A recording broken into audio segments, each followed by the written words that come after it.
사랑하는 설교 성도님들 반갑습니다. 오늘은 9월 4일 토요일입니다.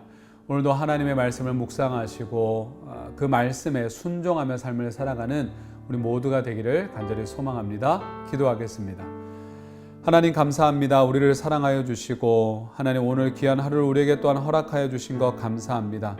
하루를 시작하면서 하루의 삶 가운데에서 하나님의 말씀을 우리가 오늘도 듣고 묵상하며 나아갑니다. 하나님 그 말씀을 우리의 기준으로 삼게 해 주시고 우리가 그 말씀에 따라 삶을 살아가는 우리 모두가 되게 하여 주시옵소서. 감사를 드립니다. 예수님의 이름으로 기도드리옵나이다. 아멘. 오늘 볼 하나님의 말씀은 사사기 14장 1절에서 9절까지의 말씀입니다. 함께 말씀 보도록 하겠습니다. 삼손이 딥나에 내려가서 거기서 블레셋 사람의 딸들 중에서 한 여자를 보고 올라와서 자기 부모에게 말하여 이르되 내가 딥나에서 블레셋 사람의 딸들 중에서 한 여자를 보았사오니 이제 그를 맞이하여 내 아내로 삼게 하소서. 그의 부모가 그에게 이르되 내 형제들의 딸들 중에나 내 백성 중에 어찌 여자가 없어서 내가 할례받지 아니한 블레셋 사람에게 가서 아내를 맞으려 하느냐. 삼손이 그의 아버지에게 이르되 내가 그 여자를 좋아하오니 나를 위하여 그 여자를 데려오소서. 그때에 블레셋 사람이 이스라엘을 다스린 까닭에 삼손이 틈을 타서 블레셋 사람을 치려 함이었으나 그의 부모는 이 일이 여호와께로부터 나온 것인 줄은 알지 못하였더라. 삼손이 그의 부모와 함께 딥나에 내려가 딥나의 포도원에 이른즉 젊은 사자가 그를 보고 소리 지르는지라. 여호와의 영이 삼손에게 강하게 임하니 그가 손에 아무것도 없이 그 사자를 염소 새끼를 찢는 것 같이 찢었으나 그는 자기가 행한 일을 부모에게 알리지 아니하였더라.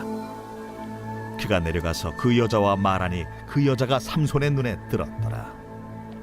얼마 후에 삼손이 그 여자를 맞이하려고 다시 가다가 돌이켜 그 사자의 주검을 본즉 사자의 몸에 벌떼와 꿀이 있는지라. 손으로 그 꿀을 떠서 걸어가며 먹고 그의 부모에게 이르러 그들에게 그것을 들여서 먹게 하였으나 그 꿀을 사자의 몸에서 떠왔다고는 알리지 아니하였더라. 우리는 어제의 말씀에서 13장 25절의 말씀을 보면 하나님의 영이 삼손을 움직이기 시작했다라고 그렇게 기술하고 있습니다. 이는 13장 5절에서 그가 블레셋 사람의 손에서 이스라엘을 구원하기 시작하리라는 말씀이 성취되는 시점인 것이죠. 어떻게 보면 정말 삼손이 자기 백성의 놀라운 구원 사역을 보여줄 것 같은 그런 시점 가운데 우리는 있습니다. 그러나 오늘 우리가 본문을 읽어 보았지만 우리의 기대와는 사뭇 다른 모습을 오늘 본문 말씀을 통해서 우리는 보게 됩니다. 삼손이 딥나로 내려갔습니다. 딥나는 본래 유다 지파의 땅이었으나 영토가 작은 단 지파에게 주어지게 됩니다. 그런데 단 지파 사람들이 그 땅을 점령하지 못하여서 블레셋 사람들, 즉 이방 사람들이 그곳에 거주하게 된 도시 지역입니다. 그런데 그곳에서 삼손은 블레셋 여인을 보고 자신의 부모에게 그녀를 아내로 삼게 해달라고 요구를 하고 있습니다. 이에 부모는 삼손에게 이스라엘 사람 중에서 아내를 택할 것을 요구를 했죠. 이방 여인과의 결혼은 분명 이스라엘 백성에게는 금지된 일이었으며 더군다나 나실인인 삼손에게는 더욱더 반대되어야 하는 일이었습니다. 그러나 삼손은 자신이 그 여자를 좋아했기에 그 일이 정당함을 지금 부모에게 주장하고 있습니다. 아니 생떼를 쓰고 있는 것이죠. 오늘 본문 3절에 내가 그 여자를 좋아하오니 라고 이야기하고 있습니다. 즉 그 여인이 내 눈에 보기에 좋다라는 것이지요. 이 표현은 사사시대가 어떤 시대였는지를 정확하게 지금 표현해 주고 있습니다. 사람들이 하나님의 말씀이 아니라 자신들이 보기에, 자신들의 눈에 보기에 좋은 대로 행한 악한 시대였던 것이죠. 삼손은 지금 이스라엘을 구원할 나신인의 모습이 아닌 그저 자신의 욕망대로, 욕심대로 지금 행동하고 있는 모습을 보여주고 있습니다. 우리 역시도 인간의 욕망과 정욕이 극대화된 사회 속에서 저와 여러분들은 삶을 살아가고 있습니다. 우리 주변에 많은 청년이 결혼보다는 동거를 선택하고 또한 그 흐름 가운데 낙태를 너무나도 당연시하게 여겨지고 있습니다. 부부들은 배우자의 외도로 상처를 받고 있고, 그리고 또한 동성애를 합법화하려고 하는 시도들이 일어나고 있습니다. 이러한 세상 가운데에서 우리는 오직 하나님의 말씀을 기준으로 삼고 마음과 우리의 생각을 날마다 새롭게 하고, 우리 각자가 처한 삶의 그 현장에서 말씀에 순종하는 삶을 살아가는 방법밖에 없음을 우리는 반드시 기억하고 그러한 삶을 살아내야 된다라는 것이죠.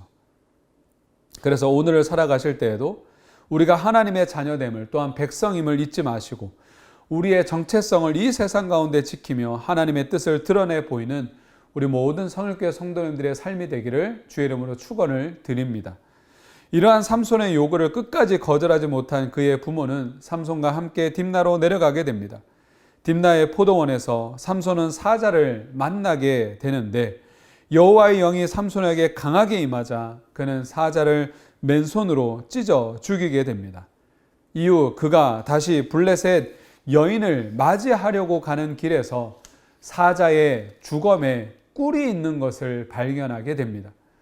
삼손은 그것을 손으로 떠서 먹었고, 그리고 그것을 부모에게도 가져다 주어서 먹게끔 하였습니다. 이런 일련의 일들은 그가 나실인으로서 얼마나 실패한 사람인가를 여실히 오늘 본문은 보여주고 있습니다. 나실인은 포도와 관련된 어떠한 것도 가까이에서는 안 되었습니다. 그런데 그는 이방의 포도원에 지금 있는 것이고, 또 동물의 사체와 접촉하는 등 정결법을 아예 무시했습니다. 그리고 이 일을 부모에게 알리지도 않았습니다. 이러한 삼손의 모습을 보면서 우리들은 어쩌면 당연히 완전히 실망할 수밖에 없었을 것입니다. 삼손은 이스라엘의 사사, 구별된 나실인으로서 어떤 자질도 지금 보여주지 못하고 있는 것이죠. 그러므로 이스라엘이 블레셋으로부터 구원을 얻는다면 그것은 삼손이 잘해서가 아니라, 삼손의 탁월함 때문이 아니라 오직 하나님께서 그를 통해서 역사하셨기 때문에 가능한 것이다 라고 하는 것입니다. 이러한 삼손의 삶의 모습을 보면서 하나님은 4절 말씀에 이러한 행동마저도 이스라엘을 구원하기 위한 사건으로 지금 이용을 하고 계신 것입니다. 삼손이 이방 여인과 결혼하려는 행동을 하나님이 절대로 용납하신 것은 아닙니다. 하나님은 삼손의 잘못된 욕망과 또한 죄악마저도 이스라엘을 구원하는 일에 지금 사용하고 계신 것입니다. 본문에는 삼손이 블레셋 사람을 칠 계획이 있는 것처럼 표현되어 있지만 이 일의 주관자는 하나님이 되십니다. 여호와의 영이 삼손을 주관하시고 있는 것이지요. 우리는 죄악과 욕심에 따른 삶을 운명론처럼 이야기할 때가 있습니다. 하지만 하나님은 우리의 악한 모습에도 불구하고 그 약속을 반드시 성취해 나가신다라는 것을 우리는 잊지 말아야 할 것입니다. 말씀을 정리하겠습니다. 삼손은 하나님의 능력을 받아서 어떻게 보면 초인적인 힘을 발휘했습니다. 그러나 그는 그 힘으로 이스라엘을 구원하기 위한 어떠한 노력도 하질 않았습니다. 그저 자신의 욕망을 채우기 위해 행동했을 뿐이죠. 이처럼 죄인이 실패하더라도 하나님은 하나님의 약속을 성취하시는 데 있어서 실패하지 않으십니다. 그 믿음을 우리가 가지고 우리의 죄악이 그 약속을 성취하는 데 우리의 죄악이 사용되는 것이 아니라 우리의 믿음의 결과가 사용되어져서 하나님의 약속이 성취되는 우리의 삶이 되기를 간절히 소망합니다. 기도하겠습니다. 하나님 아버지 감사합니다. 하나님의 약속이 성취되는 데 있어서 우리의 죄악된 모습이 사용되어지는 것이 아니라 우리의 믿음의 모습이, 믿음의 결단이 사용되어지기를 원합니다. 하나님 그리하여서 하나님 우리 모든 믿는 자들이 더욱더 하나님 앞에 영광 올려드리며 삶을 살아가게 하여 주시고, 그리하여서 우리의 믿음이 더욱더 성장케 되는 귀한 기회가 통로가 되어질 수 있도록 하나님 우리의 믿음을 사용하여 주시옵소서. 하나님 우리 또한 하나님 앞에 계속해서 말씀을 가지고 붙들고 결단하며 순종하며 기도하며 나아가고자 합니다. 하나님 우리의 기도를 들어주시고 우리의 기도의 폭이 더욱더 깊어지고 넓어질 수 있도록 하나님 은혜를 더하여 주시옵소서.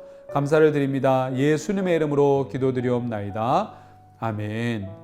계속해서 말씀 묵상하시고 기도하시는 그런 귀한 하루가 되기를 간절히 소망합니다. 감사합니다.